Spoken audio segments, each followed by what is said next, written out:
माँ मैं बाजार जा रहा हूँ घड़े बेचने, शाम को आता हूँ। ठीक है बेटा, बाजार से कुछ खाने के लिए भी ले आना। ठीक है माँ, मैं ले आऊँगा। रामू घड़ा लेकर बाजार की ओर निकल जाता है और थोड़ी ही देर में बाजार पहुंच जाता है।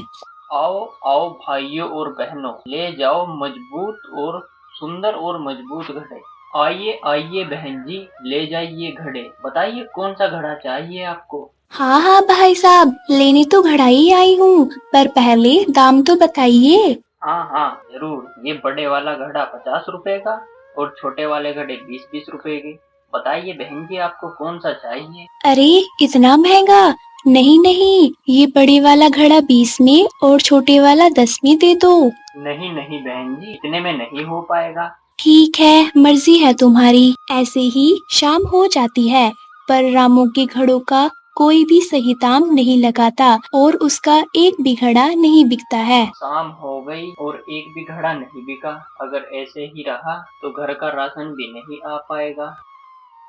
अरे बेटा, क्या मूल्य है इन घड़ों का, जरा बताओ। जी बाबा जी, बताइए कौन सा घड़ा दूँ आपको, छोटा या बड़ा। मैं तो ये सारे घड़े ले जाऊंगा, पर पहले मुझे इनका मूल्य तो बताओ। हाँ हाँ बाबा जी, ये बड़ा घड़ा 50 का और छोटा घड़ा 20 रुपए का है। नहीं नहीं, मैं इनका ये दाम नहीं दे सकता। मैं इन सभी घड़ों के सिर्फ 100 रुपए दूंगा। चलिए बाबा जी, ना आपकी ना मेरी, 150 रुपए दे देना आप। नहीं नहीं, 100 रुपए में देना है तो दे दो, वरना कोई बात नहीं। 100 में ही ये घड़े दे देता हूँ। वैसे भी सुबह से इनके इतने अच्छे दाम नहीं लगाए किसी ने। ठीक है बाबा जी, आप ले जाओ।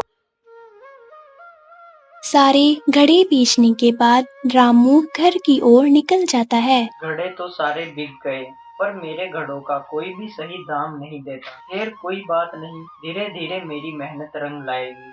रामू ये सब सोचते सोचते घर आ जाता है। माँ मैं घर आ गया हूँ, आज तो बहुत भूख लगी है, जल्दी से खाना दो। हाँ बेटा, मैं तुम्हारे लिए अभी खाना लगाती हूँ। ऐसे ही रामू रोज मिट्टी के घड़े बनाकर बाजार में बेचकर अपने घर का खर्चा चलाता था। अगले दिन रामू घड़े बनाकर बाहर सूखने के लिए रख देता है और वो घर में आराम करने लगता है और उसे नींद आ जाती है। रामू के सो जाने के बाद अचानक से बहुत तेज बारिश होने लगती है, जिससे रामू के सारे घड़े भीगकर फूट जाते हैं। जब रामू नींद से उठता है तो वो अपने सारे घड़े फूटते देखकर रोने लगता है। हे ईश्वर, ये क्या हुआ? किन पापों की सजा दे रहा है मुझे? हे ईश्वर, ये क्या हुआ? मेरी मेहनत के सारे घड़े इस बारिश ने तहस नहस कर दिए। तभी रामू की माँ उसके पास आती है और बोलती है, चुप हो जाओ रामू बेटा, शायद ईश्वर हमारी परीक्षा ले रहा है। सब ठीक हो जाएगा, उस पर भरोसा रखो। फिर अगले दिन रामू नए घड़े बनाता है और उन्हें लेकर बाजार पहुंच जाता है और घड़े बेचने लगता है। आओ आओ, जल्दी आओ, मजबूत और सुंदर घड़े ले जाओ। बड़ा घड़ा 50 रुपए और छोटा घड़ा 20 रुपए में। आओ आओ, घड़े ले जाओ। अरे रामू भैया, क्या दाम है इन घड़ों का, जरा बताइए। जी भैया, बड़ा घड़ा 50 रुपए और छोटा घड़ा 20 रुपए में। अरे नहीं नहीं, इतना महंगा घड़ा कौन लेगा। अगर 70 रुपए में ये सब घड़े देने हैं तो बताओ, वरना रहने दो। ठीक है भैया, आप भी ले जाओ 70 में ही ये घड़े। रामू के आज भी सब घड़े बिक जाते हैं, पर बहुत कम दामों में। अगर यही चलता रहा तो घर का खर्चा भी नहीं निकल पाएगा। शायद मुझे कोई और काम करना पड़ेगा। रामू ये सोचते हुए घर जा ही रहा था कि रास्ते में उसे सड़क पर पड़ा हुआ एक बूढ़ा आदमी दिखता है। अरे ये कौन बीच रास्ते में पड़ा है, चलकर देखता हूँ। अरे बाबा, आप कौन हो और रास्ते में क्यों पड़े हो? अरे बेटा, मैं पड़ा नहीं हूँ। इस भयानक गर्मी के कारण रास्ते में चक्कर खाकर गिर गया। मैं किसी दूसरे गांव जा रहा था। ठीक है बाबा, आप मेरे साथ मेरे घर चलिए। कुछ दिन आराम कर लेना और फिर आप अपने रास्ते निकल जाना। अरे बेटा, तुम्हारा बहुत बहुत धन्यवाद। ईश्वर तुम्हारा भला करे।